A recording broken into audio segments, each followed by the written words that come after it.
छोटे से शहर से निकल करके भी पूरे देश का प्रतिनिधित्व किया जा सकता है। इसका जीता जागता उदाहरण हमारे साथ बैठे हुए व्यक्ति हैं। इनका नाम पंकज कुमार सहनी है।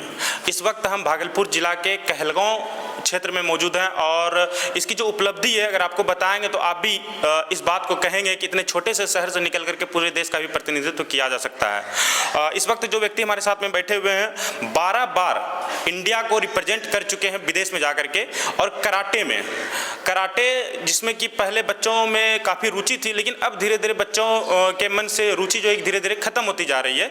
उसको कहीं ना कहीं जो है कि अभी तक बचा करके रखे हैं पंकज कुमार सहनी जी। 12 बार विदेश में जा करके इंडिया की तरफ से खेले हैं कराटे में, और जापान में ये ब्लैक बेल्ट 7R हासिल कर चुके हैं।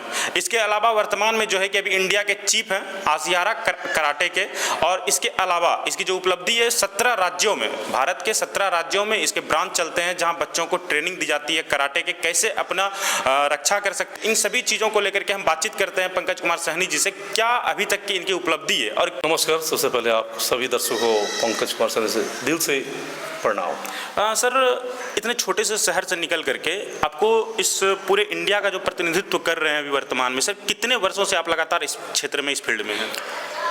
30 साल से कंटिन्यू कर रहा हूँ, और छोटे से मैं इसी शहर का था। इसी शहर से जाकर पंजाब में शिफ्ट हुआ। पंजाब में शिफ्ट कर 20 साल मैंने फ़ोटोग्राफी किया हूँ, मॉडलिंग फोटोग्राफी का मैं डिप्लोमा किया हूँ जी, और उसके साथ साथ मैं कराटे करता रहा। कराटे करते अभी प्रोफेशनली मैं कराटे ही करता हूँ, और 14-15 राज्य मेरा ब्रांच चलता है। और सर ब्रांच चलता है, सबसे पहली बात तो ये है कि 12 बार आप इंडिया की तरफ से जो कराटे में खेले हैं विदेश में, सर क्या मतलब उपलब्धि रही वहाँ? बहुत अच्छा परफॉर्मेंस रहा। कभी हारे हैं, कभी जीते हैं। बहुत सा सेमिनार अटेंड किए हैं। काफ़ी आधुनिक टेक्निक जापान में है, वो मैंने ट्रेनिंग लिया हूँ।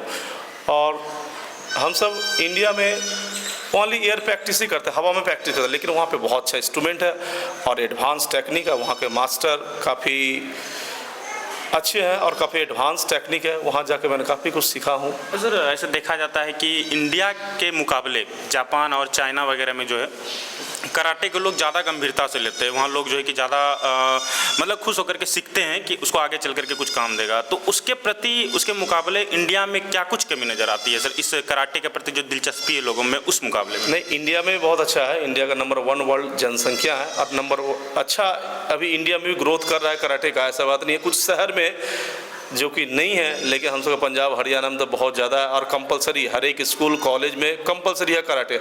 और कराटे ही सिर्फ सेल्फ डिफेंस के साथ साथ स्पोर्ट्स है, साथ में आपका करियर भी है। ऐसा नहीं कि कराटे सीखा हुआ आदमी को जॉब नहीं मिला। अच्छा खासा हमारा कई स्टूडेंट BSF, आर्मी, CISF में ज्वाइन किए हैं और अच्छा वर्क कर रहे हैं।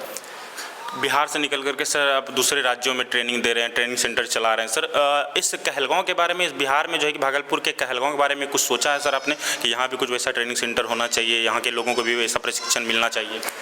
कई बार यहाँ पे national tournament, Indo Nepal tournament मैं कराया हूँ, और यहाँ के चीफ हैं आनंद कुमार गुप्ता जी, वो भी कई बार यहाँ पे इवेंट कर चुके हैं। काफ़ी मेहनत कर रहे हैं, लेकिन कुछ यहाँ के जो स्थिति है कराटे के बारे में नेगेटिव है कि बच्चों को इंजीनियर डॉक्टर ही बनाना है, और कितना इंजीनियर डॉक्टर का वैकेंसी है आपको पता है। तो कराटे में ही यहाँ के पेरेंट्स को आना चाहिए, बढ़ चढ़ के। खेल भी अभी रिसेंटली NTPC का एक लड़की ने खेलो इंडिया में गोल्ड मेडल जीता, काफ़ी अच्छा लगा। तो ऐसे ही लड़का लड़कियों को पेरेंट्स का सपोर्ट बहुत ज़रूरी है। यदि पेरेंट्स का सपोर्ट नहीं होगा तो बच्चे क्या करेंगे? तो इसीलिए पेरेंट्स के कहलगांव के भी काफ़ी जोश है, बच्चों में एनर्जेटिक है, लेकिन पेरेंट्स का सपोर्टिंग नहीं है। तो प्लीज़ पेरेंट्स भी सपोर्ट करें, और कहलगांव से अच्छे प्लेयर निकल सकते हैं, ऐसा बात नहीं। और अभी स्टडी के साथ स्पोर्ट्स भी बहुत ज़रूरी है। स्पोर्ट्स भी सर, जापान में जिस प्रकार से आपने ब्लैक बेल्ट 7R हासिल किया, उसमें सर क्या, किस प्रकार का सर मेहनत आपको लगा, और किस प्रकार का आपको वहाँ का माहौल लगा? वहाँ पे बहुत ही टफ है। हम सब इंडियन है, लैंग्वेज प्रॉब्लम है। वहाँ ओनली जापानीज चलता है, इंग्लिश चलता नहीं। बॉडी लैंग्वेज हम सब यूज़ कर रहे थे, और वो भी मास्टर एडजस्ट कर रहे थे कि हमें ये जापानीज नहीं आता, हिंदी आता है, इंग्लिश आता है। तो हम सब के साथ काफ़ी सपोर्टिंग में थे कि इंडिया से आए हुए हैं, और काफ़ी आधुनिक टेक्निक है, उतना हम सब ऑब्जर्व नहीं कर सकते हैं। लैंग्वेज का बहुत ही प्रॉब्लम है, लेकिन तब पर वहाँ पे मास्टर सजेस्ट किया, और जितना भी हम सब का ट्रेनिंग जितना भी था हम सब किए।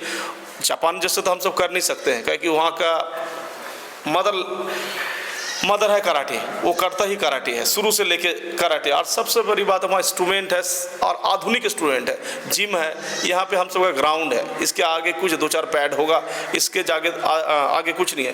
तो लेकिन जितना भी अच्छा हुआ हम सब अपने तरफ से बेस्ट करने की कोशिश किए और मास्टर का भी काफ़ी सपोर्ट रहा, तो किसी भी तरह करके हम सबका वहाँ पे ये एग्जामिनेशन दिया और पास में, और प्रेजेंट में 7 डान वहाँ पे क्लियर किया। बच्चे सर जो कराटे अगर सीखते हैं मान के चलिए, तो वो आगे जा करके किन किन चीज़ों में अपने फ्यूचर को बना सकते हैं? बहुत इजी है। अभी तो गवर्नमेंट द्वारा खेलो इंडिया, स्टेट, डिस्ट्रिक्ट, नेशनल, इसमें भी काफ़ी पैसे दे रहे हैं, चाहे बिहार सरकार हो या पंजाब सरकार हो, काफ़ी पैसे हैं।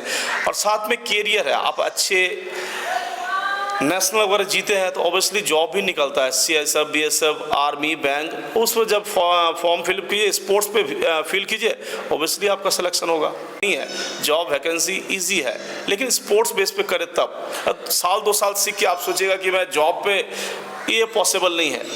आज ग्रेजुएशन के बाद ही कुछ आप कर सकते हैं, तो सेम यही है, ब्लैक बेल्ट करने के बाद ही आपका कुछ फ्यूचर हो सकता है। सर कोई भी बच्चा अगर अपना कराटे में अपना फ्यूचर बनाना चाहता है, तो वो कितने वर्ष से जो है कि स्टार्टिंग कर दे इस कराटे में अपने फ्यूचर को बनाना?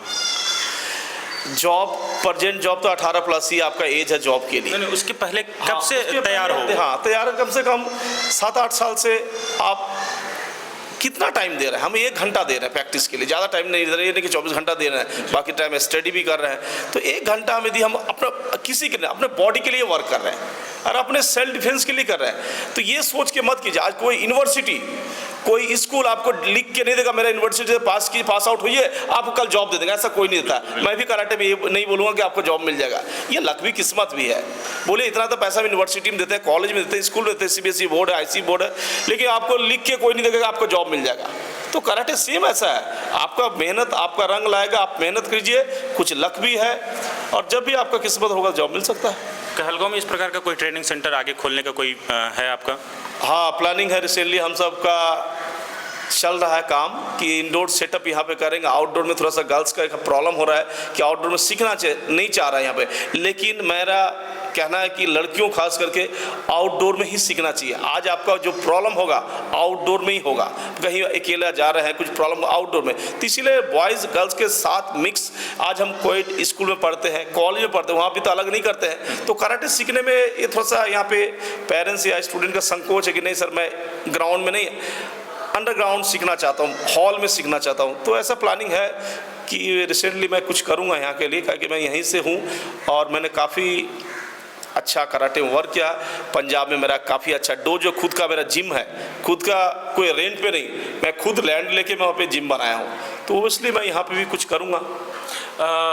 कोई भी लड़कियां या कोई भी लड़के अगर यहाँ पर कराटे सीखना चाहे तो वो कब से मतलब की शुरुआत हो सकती है? 6-7 साल के एज में कर लेने से बहुत अच्छा होगा। कब से आगे यहाँ कहलगांव में उसको मिलना शुरू हो जाएगा? आपका ट्रेनिंग सेंटर कब से शुरू हो जाएगा? ये कंफर्मेशन नहीं है, वर्क देख रहे हैं, जगह देख रहे हैं, उस तरह का जगह भी हमको मिलना चाहिए। बहुत एक्सपेंसिव हम सब पे नहीं कर सकते। कराटे में कितना पैसा, 200-300 रुपये फीस है। कई बच्चे यहाँ पे जो आनंद जी चला रहे हैं, बहुत बच्चे फीस भी नहीं देते। चले ठीक है, कोई बात नहीं, फीस ना दे कोई भी, लेकिन उतना एक्सपेंसिव जगह लेके हम उतना इन्वेस्टमेंट करके ज़्यादा नहीं है, थोड़ा भी तो है। बेसिक जो हमारा खर्चा है, जो हमारा इंस्ट्रक्टर है वो सिखाए, उनका तो कुछ खर्च है, उनका यदि बेसिक खर्च वगैरह आता है तो ऑब्वियसली हम यहाँ पे जरूर एक सेंटर खोलेंगे। कहीं भी सर जैसे बाहर जाते हैं, विदेश गए होंगे रिप्रेजेंट करने के लिए इंडिया की तरफ से, तो कहीं सर बिहार का नाम सर आपने लिया कि हम बिहार से हैं, या फिर बिहार से हैं अगर आप, या इंडिया में ही अलग अलग जगह पर जब आप जाते होंगे कराटे सीखने मतलब कि सिखाने के लिए या फिर खेलने के लिए, तो वहाँ कुछ बिहार को लेकर के कुछ अलग भाव रहता है लोगों के मन में? जब मैं वहाँ के प्लेयर्स को देखता हूँ, बहुत सा गरीब है, तो मैं उनको हमेशा हर जगह मैं स्पीच यही देता हूँ कि मैं जैसे आप जैसे मैं भी एक छोटा सा गांव से था और गांव से एक बड़ा सा कंट्री में गया और अच्छा खेला, और एट प्रेजेंट मैं पंजाब में बहुत अच्छा कॉलेज स्कूल में जॉब दे रहा हूँ। पंजाब पुलिस को भी मैं ट्रेनिंग दिया हूँ, कश्मीर पुलिस को भी मैं ट्रेनिंग दिया हूँ। तो ऐसा कोई बात नहीं कि गांव में जाके हम कुछ फ्यूचर नहीं बना सकते। तो मेरा कहलगांव बहुत ही छोटा शहर था और यहाँ से निकल के एक शहर, तो इसीलिए आप सब में वो चीज़ कर सकते हैं। एक आपका अच्छा लगन होगा तो 100% करेंगे, हमेशा बोलता हूँ। पूरे इंडिया में इंडिया ही नहीं विदेश में भी जाकर के रिप्रेजेंट करना, इंडिया की तरफ से कराटे खेलना, ये बहुत बड़ी चीज़ होती है। आज के समय में जिस प्रकार से लोग अपने शरीर पर ध्यान नहीं देकर के सिर्फ और सिर्फ डॉक्टर और इंजीनियर बनने के पीछे भागते हैं, तो कहीं ना कहीं इस चीज़ का शरीर को भी फायदा मिलेगा कि लोग कराटे करेंगे। अभी जिस प्रकार से मोदी जी के द्वारा योगासन वगैरह कराया जा रहा है और योग पर विशेष ध्यान देने को कहा जा रहा है, तो ये एक प्रकार से योग में ही आ सकता है कि कराटे के वजह से जो है कि अपने शरीर पर भी आप ध्यान दे सकेंगे। इसके अलावा आप सेल्फ डिफेंस में भी जो है कि आप अपने आप को सुरक्षित महसूस कर पाएंगे। इन सभी चीज़ों को विशेष ध्यान रखते हुए पंकज सहनी जी से आज मैंने बात की और आगे हो सकता है कि फ्यूचर में कहलगांव में भी इनके द्वारा प्रशिक्षण जल्दी दिया जाए।